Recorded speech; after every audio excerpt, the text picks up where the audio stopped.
మా ఊరు చీరాలకి దగ్గరలో జాండ్రపేట అనే ఒక గ్రామం. జాండ్రపేట నుండి అక్కాయపాలెంకి వెళ్ళే దారిలో ఒక సముద్రం ఉంది. ఎంతోమంది ఆ సముద్రానికి వస్తూ ఉంటారు.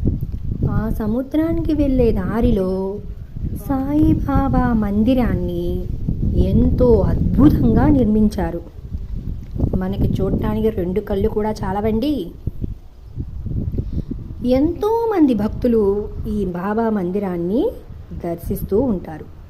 ఎక్కడ లేని ప్రశాంతత మనకి ఈ సాయిబాబా మందిరం దగ్గర దొరుకుతుంది. భక్తులు కోరిన కోరికలు నెరవేరుస్తారు అనే ఒక భావన ఇక్కడ ప్రజల్లో కలిగింది. మీరు కూడా ఇక్కడికి వచ్చినప్పుడు తప్పనిసరిగా ఈ సాయిబాబా మందిరాన్ని దర్శించండి.